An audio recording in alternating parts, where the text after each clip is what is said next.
Seguindo aqui na nossa análise a respeito das autorizações de saída, então, no artigo 120 que tratamos da permissão de saída, vimos as hipóteses previstas nos incisos 1 e 2, e aí fica uma pergunta para vocês refletirem. Dá para a gente enxertar mais alguma possibilidade dentro dessas duas previstas pelo artigo 120? Vou ser mais clara.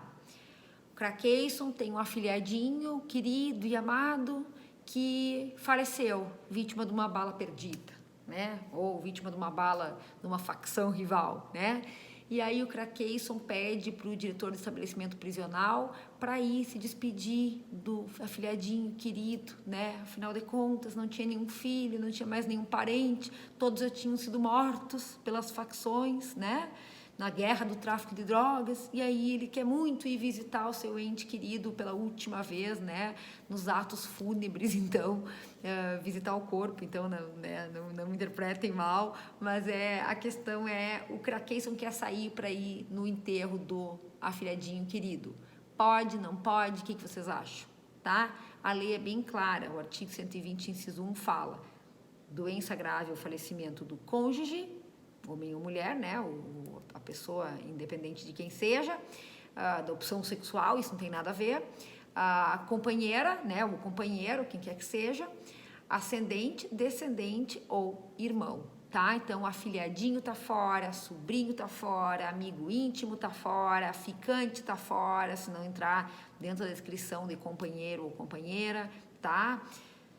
E a sogra? Já pensaram? A sogra faleceu, ou a sogra está extremamente doente no hospital. Será que não dá para o nosso amigo Craqueison sair da unidade carcerária escoltado para ir se despedir da pobre véia?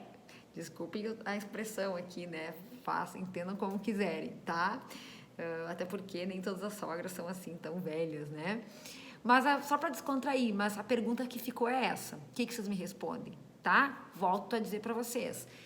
Se a resposta for nos termos da LEP, nos termos da lei, as previsões são somente cônjuge, companheira ou companheiro, ascendente ou descendente e irmão. O resto tá fora, tá excluído pelo artigo 120, inciso 1 da LEP, tá?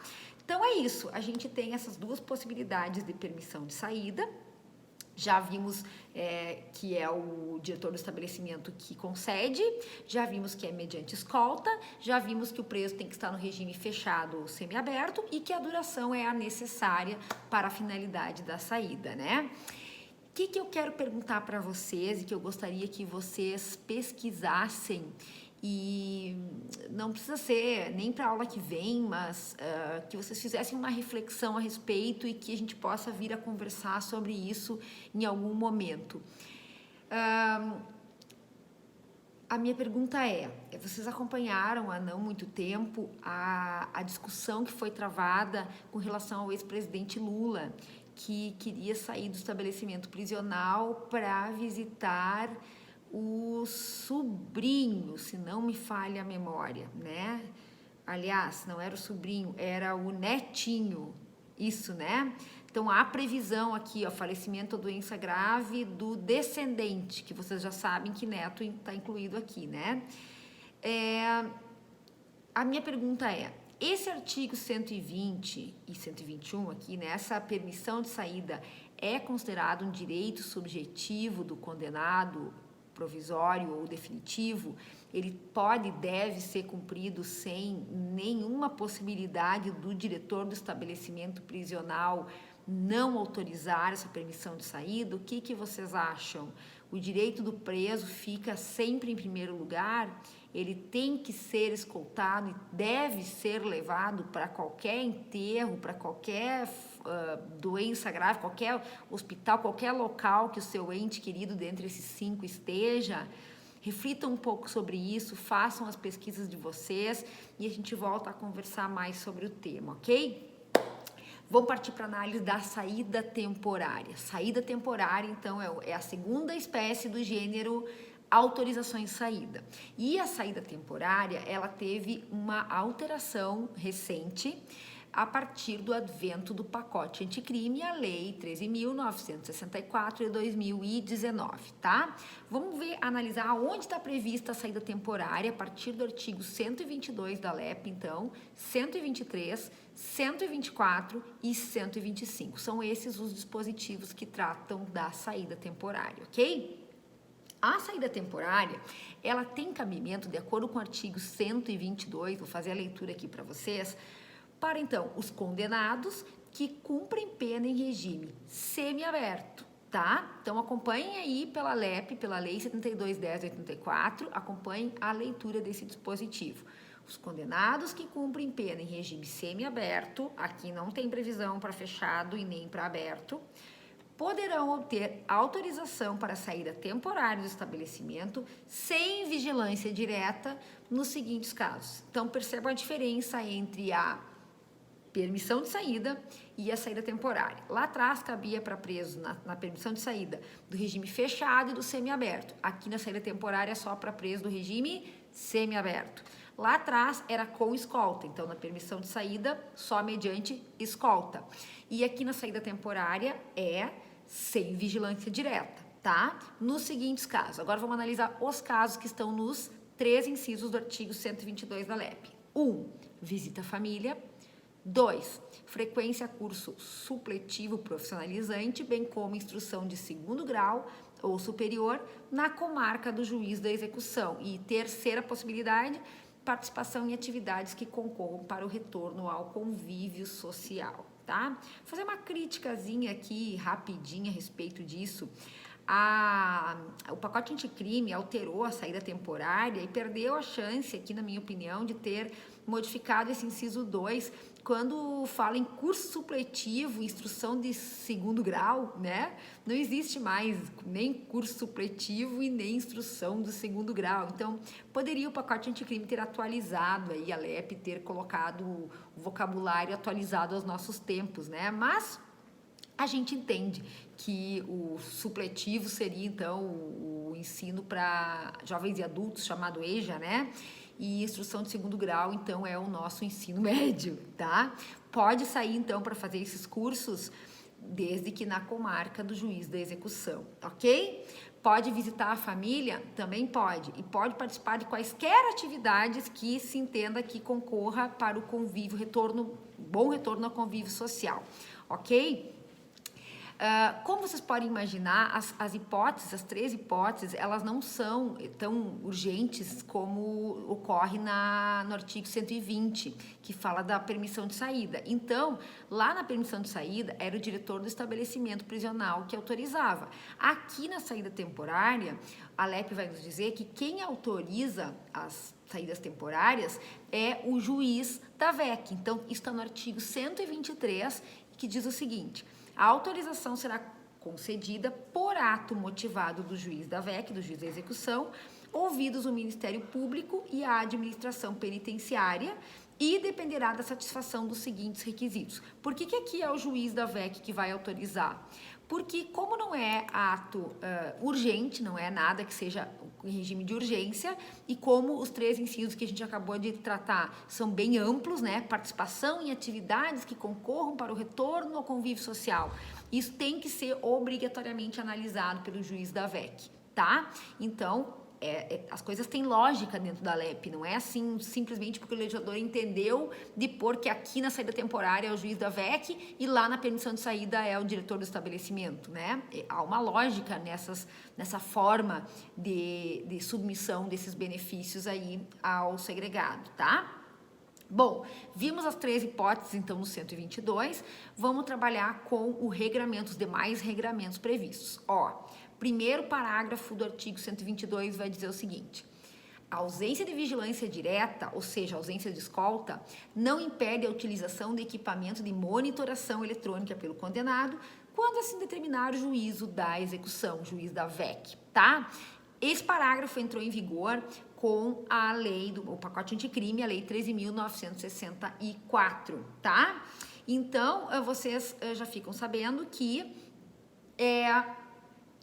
não obstante o preso não vá sair escoltado para saída temporária, ele pode sair com tornozeleira eletrônica, tá? Então, tem essa autorização legal aí pela lei e a alteração do pacote anticrime.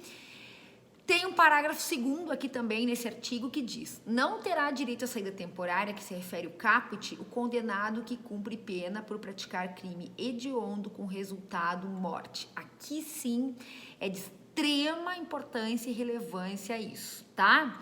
A nossa Suzaninha Richthofen, quando saiu visitar mãe, quer dizer, a mãe ela matou, mas quando saiu, teve a saidinha do Dia das Mães, não sairia mais hoje, graças a esse dispositivo, esse parágrafo 2º do artigo 122.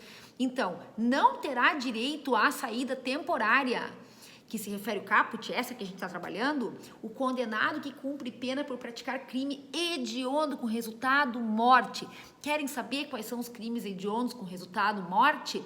É só vocês irem lá na Lei 8072 de 1990, a Lei dos Crimes Hediondos. No artigo 1º estabelece quais são os crimes hediondos com resultado morte. Vamos adiantar aqui para vocês. Latrocínio é um roubo qualificado pela morte e é hediondo. Alguém que pratica um latrocínio, hoje em dia, não vai mais ter direito a essa saidinha temporária, tá? Homicídio qualificado, caso da Suzane Richthofen, é crime hediondo, tá? Com resultado morte. Não tem mais direito a saidinha temporária, ufa, né? Mas isso é só a partir do final de 2018, a Lei 13.769, que entrou em vigor e alterou a LEP nesse quesito.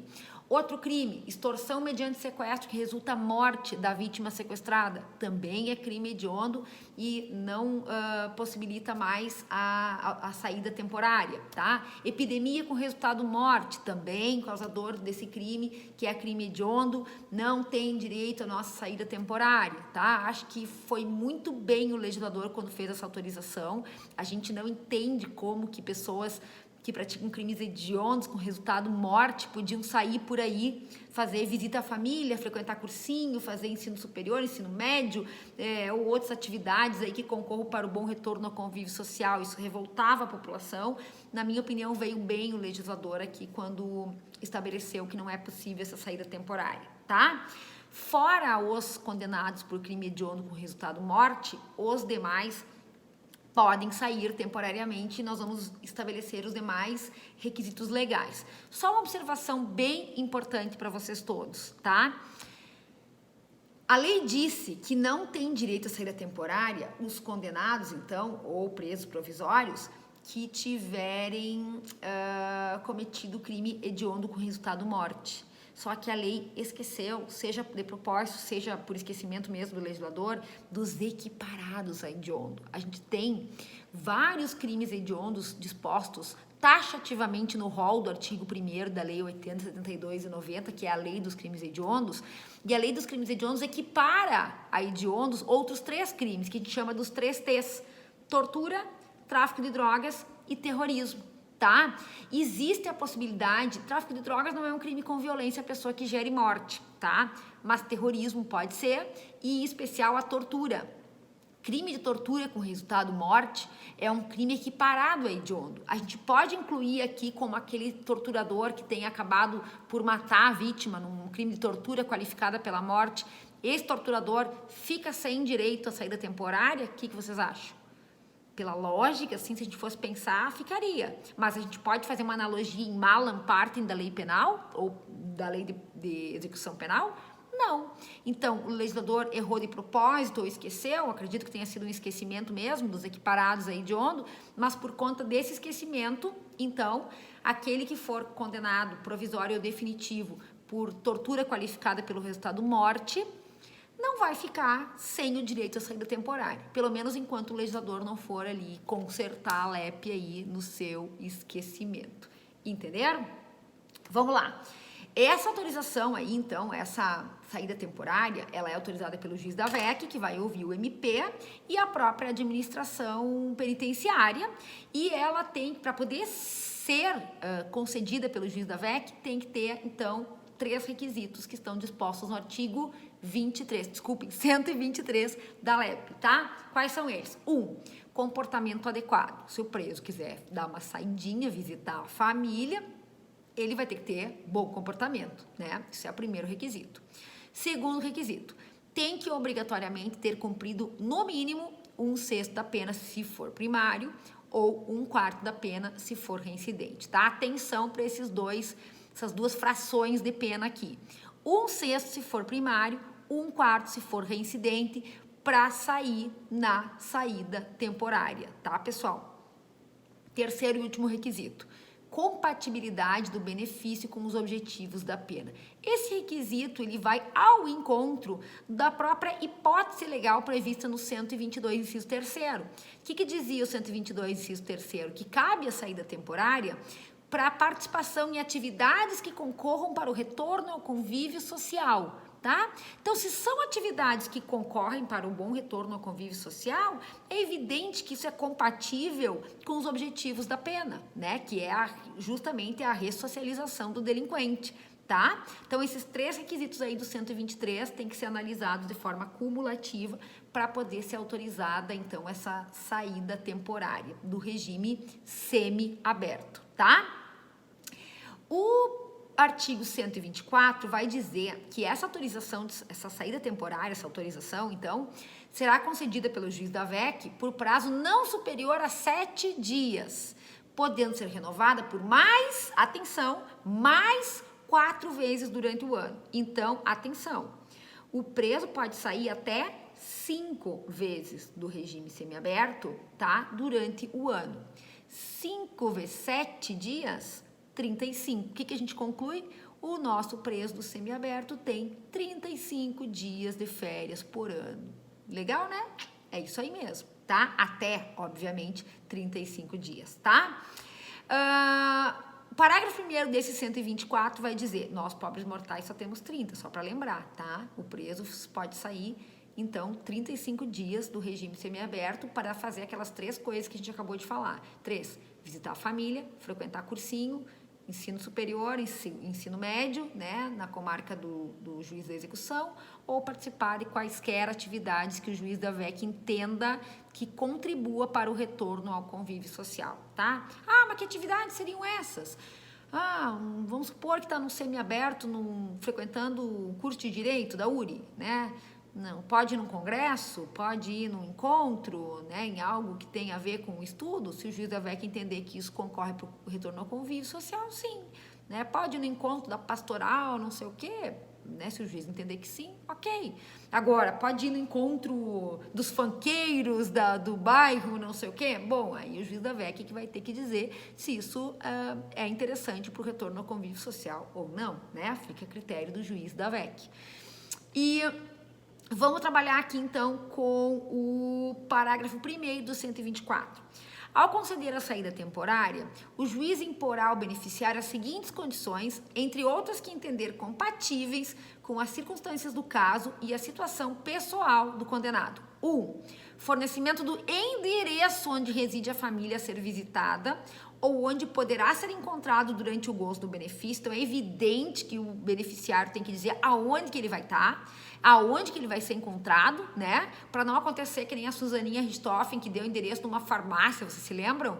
Aí o pessoal da RBS, lá o pessoal da Globo, da RBS não, da Globo, foi lá e descobriu que o endereço que ela deu era de uma farmácia, né? Não havia ninguém lá e por causa disso deu maior confusão e o benefício foi cortado, né? O juiz da VEC, lá onde ela estava, cortou o benefício, depois concedeu de novo, mas naquele primeiro momento, pela cobrança da imprensa, foi cortado o benefício porque ela não cumpriu uma das condições que o juiz tinha imposto aí para ela, tá? 2. Recolhimento à residência visitada no período noturno, tô lendo o inciso 2 do parágrafo 1º do 124 da LEP, tá?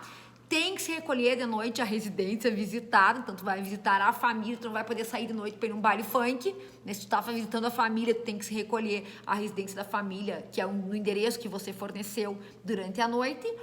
E por último, inciso 3º do parágrafo 1º do artigo 124 da LEP, fica esse beneficiário proibido de frequentar bares, casas noturnas e estabelecimentos congêneres. Então, não vai sair para visitar a família e é pego de madrugada lá no baile funk lá. Desculpem, você deve estar achando que eu tenho alguma coisa contra o funk, de tantas vezes que eu já repeti aqui essa questão, mas vamos falar então na pagodeira, né? Foi encontrado lá não na pagodeira, na casa de música eletrônica, pronto, né?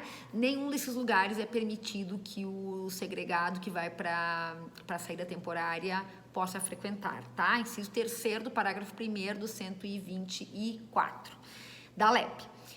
O parágrafo 2º vai dizer: quando se tratar de frequência a curso profissionalizante de instrução de ensino médio ou superior, aqui vocês viram que já não fala mais em ensino de 2º grau, né? Já fala em ensino médio, porque essa foi uma alteração de 2010 na LEP, então já está atualizado. Vamos repetir. Quando se tratar de frequência curso profissionalizante de instrução de ensino médio ou superior, o tempo de saída será o necessário para o cumprimento das atividades discentes. Claro, né, pessoal? Ele não vai ficar, o juiz não vai conceder uma semana para ele fazer um curso que dura 3 dias. O resto do tempo vai ficar onde, né? Então é de acordo com a atividade discente. Nos demais casos, as autorizações de saída somente poderão ser concedidas com prazo mínimo de 45 dias de intervalo entre uma e outra, tá? Então não pode sair hoje, visitar a família, semana que vem vai de novo visitar a família, tá? O que a jurisprudência entende, e isso já é entendimento consolidado pelo STF e pelo STJ também, é que é possível estabelecer um calendário de saída temporária, um calendário anual. Então, geralmente, esses presos saem na Páscoa, no Dia das Mães, quando mais?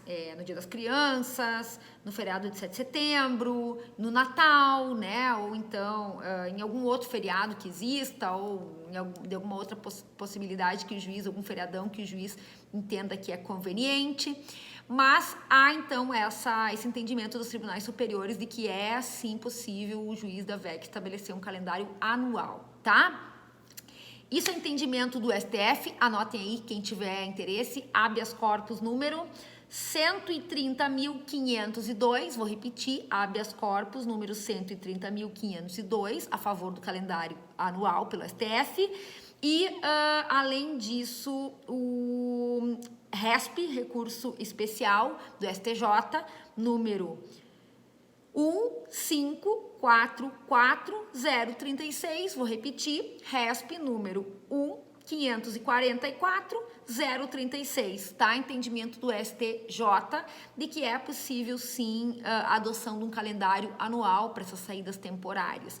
O entendimento do STJ, a fundamentação fala o seguinte, abre aspas: a demora excessiva do Estado em analisar cada pedido de saída não pode prejudicar o direito subjetivo do reeducando de sair para saída temporária, tá? Então, por isso, esse entendimento de que é possível um calendário anual, sim, para essas saídas aí serem concedidas, tá? Outra questão bem importante que eu quero que vocês saibam, entendimento então do STJ, no sentido de que pode ser que o juiz forneça, vamos supor que ele forneça 5 saídas temporárias de menos do que 7 dias cada uma, tá? Poderá o juiz estabelecer mais do que 5 saídas temporárias por ano? Sim, poderá, desde que não ultrapasse os 35 dias. Vocês fizeram a conta antes comigo, né? Que são 5 saídas, 7 dias no máximo cada uma, então são 35 dias. Logo, se o juiz conceder mais do que 5 saídas por ano, desde que não ultrapasse os 35 dias, tá valendo, tá?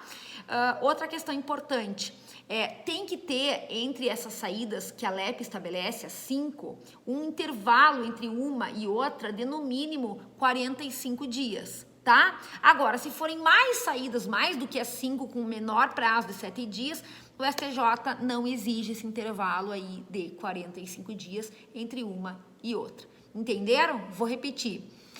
São 35 dias, ok? O STJ, então, entende. Se o juiz conceder 5, tá? Tem que ter um intervalo de no mínimo 45 dias entre uma e outra. Se o juiz conceder mais de 5 com menor prazo, não precisa ter esse intervalo de 45 dias entre uma e outra. Anotem, por gentileza, o RESP que trata disso, tá?